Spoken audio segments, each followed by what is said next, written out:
On the agenda tonight, we're going back to 1971. We're going to be taking a look at Elton John, and he's going to be performing Indian Sunset.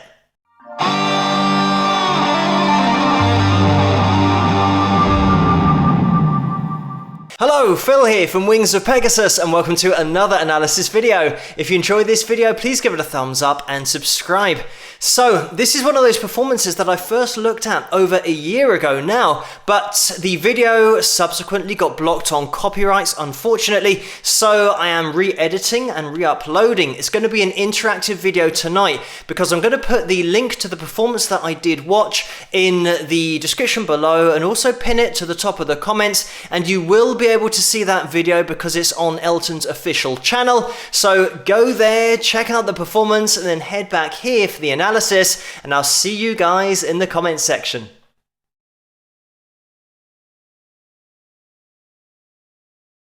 But the ebb and flow within this performance dynamically that Elton is such a master of, talking about playing the piano, pianists, I haven't really focused on many of them on the channel. I know that there are a lot of musicians who watch this channel and guitarists as well, and I want to explain something about the piano that maybe people don't necessarily understand, especially if they don't play the guitar or they don't play an instrument. They might not understand how it works. But getting into it, just imagine that the piano is an 88 string guitar, because that's essentially what's happening here, and you have a hammer that hits the wire or the string, if you're thinking of it as a guitar, and that's how the piano works. So very similar physics to playing the guitar.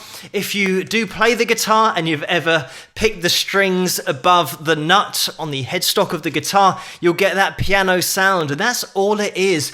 Just a shorter wire gives you a higher note, and a longer wire gives you a lower note. And that's why when you look at a grand piano, it's the shape that it is. You'll be able to see it in this particular video. Just look at the piano, because of those shorter wires up at the top end, and the longest wire will be the lowest note of the piano. So just imagine the piano, when you press a key, it's then being effectively picked like you would do a guitar. That wire is being picked. It just so happens that a hammer hits it, but it gives you the right idea about the piano, how it works. So why do I mention this? It's because when Elton John plays the piano, and any pianist plays, the dynamics of what they're playing and the dynamics that they put into their playing is so important. Because if we try and relate this to another instrument, say for example the guitar, we have techniques on the guitar that you cannot do on a piano. The one that I always mention on the guitar that gives you your personality and your identity as a player is vibrato. We don't get vibrato on piano. There's no way you can do it. It's effectively like the string on your guitar just being picked and having nothing after that's happened. So how do you get emotion into that instrument that you can't vibrato? You can't get it to sing. And the dynamics is where it's at. Throughout this performance, just listen to Elton, the way that he starts off, rewind it all the way back to the beginning, listen to how soft he's playing and the soft vocal that comes in. He's got that classic storytelling vocal that he can throw in there, but also being such a talented singer as well as musician, he can throw in that belting chest voice for that whole dynamic range vocally, but then he can achieve that on the piano as well. So as he's working his way through the performance, the piano and the dynamics that he is putting into his playing is an exact representation of his vocal dynamic. So as he'll start to lean into the vocal a little bit more, he'll start to put a little bit more into those keys, start to play a little bit more loudly.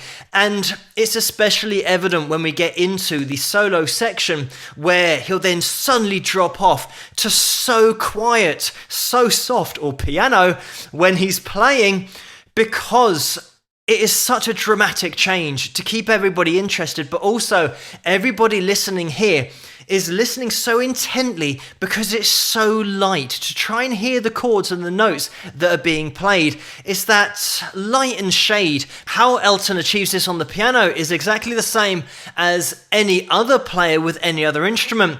When you're learning to play, you'll get to a certain point where you can now express through the instrument, and with the piano here, it's with the use of dynamics. If you get to that level where you can play and then it's almost subconscious because you've got mastery of the instrument, you can then start to put your personality into the playing.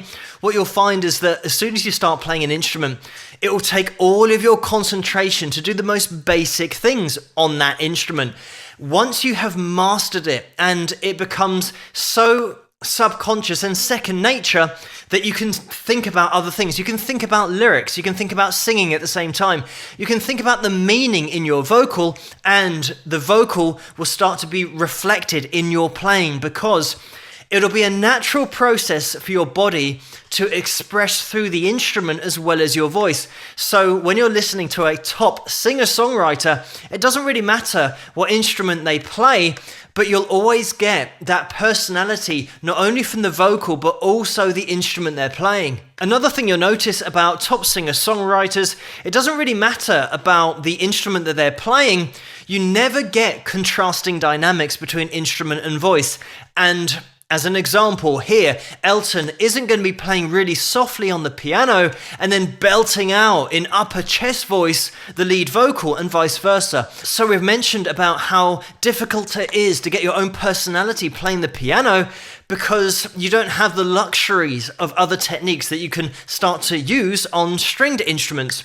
Even though technically, like I said, this is called a wire inside the piano, but you can see it as a stringed instrument because it's the same physics that's involved, but we don't get that luxury of vibrato. So how does Elton stand out as an artist, and how is he so unique? First thing under the spotlight is Elton's voice, because he has such a unique vocal quality that is totally different to his speaking voice. The way that he rounds his vowels, he does sound American when he's singing, but when he speaks, obviously he's very English. He has a very set English accent that isn't present in his performing voice. And sometimes when you're listening to a singer who is English and then they have an American accent to their voice, it can sound contrived because it sounds put on, and the expression within the voice doesn't sound like a true reflection of the person, whereas Elton has this ability to express with his voice, and you don't even question the pronunciation or the accent that he has because you're listening to the story and you're listening to the lyrical content. I have mentioned in other videos about the vowel modifications that are used when singing when you go higher up in your range, and those vowel modifications never change. It doesn't matter where you come from, what your accent is, it's always going to be the same sound as you get towards that top end. But with Elton John, we've got a similar sound the whole way through his range. So it means that instead of getting that contrast of having a very clear English accent at the bottom of his range and then turning American as he gets higher, he has that consistent accent throughout. And that's probably one of the reasons that you're not immediately drawn to the pronunciation of the words, is because it's consistent the whole time. Another thing you'll find in Elton's voice are the different influences in there, because he can sing a straight line. Like I said, he's got control of vibrato whenever he wants it, and he can take it to a really bluesy place in terms of throwaway vocal phrases, that trill that he'll end particular phrases with. So it's got a little blues element in there, but again, he can turn his voice to so many different types of songs. Also, the way that Elton gets his own personality on the piano is not only in the way that he plays, but it's in the way that he writes. He's got a very particular way of composing where you know it's Elton John. All you need to do is hear an intro to a song And you'll know that it's Elton John playing the piano, to the point where I have done songs by other artists who back in the 70s had Elton John playing piano, and you could tell it was Elton because of the way that he played, but the way that he phrased particular lines and the dynamics that were injected into everything that he did play. He has so much versatility vocally as well, being able just to sprinkle in a hint of vibrato like we have in this performance. It is so subtle, but then also a really wide vibrato if he wants to, depending on the situation and the emotion that he wants to elicit from the people listening to the song and the composition that he's playing. Being able to take on somebody else's lyrics and make a fantastic journey out of them musically, melodically. Bernie Taupin, the guy that writes with Elton, all of those lyrics that he wrote together, by the way, they met both answering an ad in the NME that was posted by Ray Williams, and he was with Liberty Records at the time working A&R for them.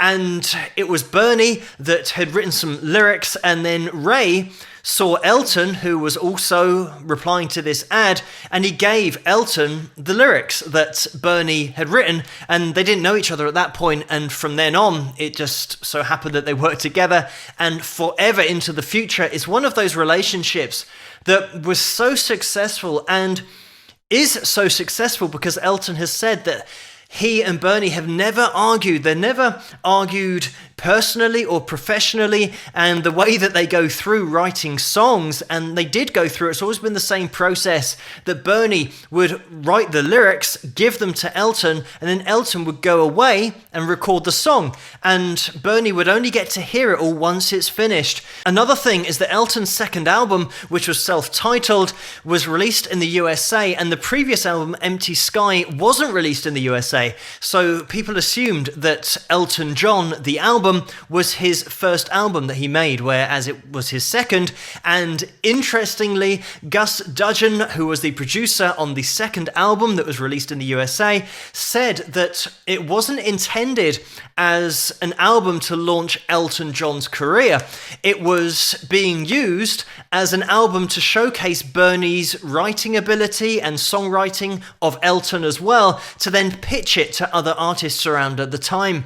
But this brings me on to my other point, that Elton John, the reason that he is so unique and was so unique in the industry at this time, was bringing together those singer-songwriter elements, having obviously mastered an instrument, having such a unique dynamic to his vocal range as well, and then the final element, showmanship. I know that we don't have it in this particular video because this is great for showcasing Elton as a standalone artist and somebody that can connect with an audience, but he could also entertain, being behind the piano, which is such a difficult thing to do. Other instruments are so much more conducive to putting on a show because generally you can move around. If you play the guitar, you can just go as far as your lead will allow you. There isn't this massive barrier between you and the crowd. It's another thing that drummers can struggle with because connecting with an audience playing drums is really difficult, but there have been those over the years that have done it. Elton is a great example of someone who could play the piano and put on a show. He would stand up, he would get on top of the piano, he'd do crazy things in terms of image as well. Throughout the glam phase, where that was all taking off, Elton would dress up like a glam rocker behind the piano. There are so many things that Elton did that I think if his songs were pitched to other artists, they wouldn't have been as successful because they wouldn't have stood out. I always say on this channel that if you can consistently write hits, you'll be the most in-demand person in the music industry, and Bernie and Elton certainly were that. The relationship that they had for writing music was one in a million because Elton had everything that Bernie didn't and vice versa, and just made that perfect combination. Just look through Elton John's catalogue. It's hit after hit after hit after hit, and there'll be a lot of songs there that will hit a chord with a lot of people because of the connection. And that's something that Elton John could put into the music. When you just read lyrics on a page, it can be interesting to read, but getting a connection with an audience through melody and musicianship was something that Elton John could do like nobody else. I know that this video is going to go on for ages. We're going to be jumping back into the video now. And if you want to, have a little listen out for the dynamic changes that we get throughout the rest of the performance.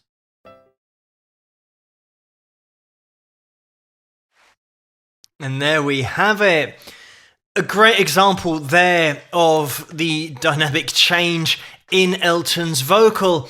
Belting in chest voice, obviously, then really going for it on the piano as well to give you that crescendo. I haven't even mentioned the story of the song, and when Bernie wrote this, he had just visited a Native American reservation, and therefore this is the song that came after that in terms of the lyrics that he then gave to Elton to put to music and make into such a melodic journey and a dynamic journey as well. I can already feel that this video has gone on for a while. It's always going to happen with the likes of Elton John, having sold over 300 million albums worldwide.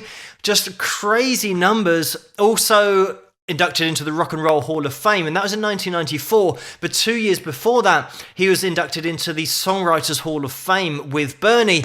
And just some facts to finish as well, he helped to finance the Monty Python movie that was called Monty Python and the Holy Grail, and that was a combined effort with Genesis, Led Zeppelin and Pink Floyd. They all got together and put the money up for that movie. Also, just to mention that Elton John is still playing, he's still on tour, and he's currently completing his farewell tour, and I think that's due to finish in December 2020. Just talking about live shows, because Davy Johnstone is his guitarist, and I remember seeing him many years ago. He was always there with his long blonde hair. He looked really cool. He looked like a classic 80s guitarist, and he had the chops. So certainly watching Elton John, he was one of those guys that I'd focus in on, Davey in the background for his lead guitar solos, because whether it was slide or whether it was just a classic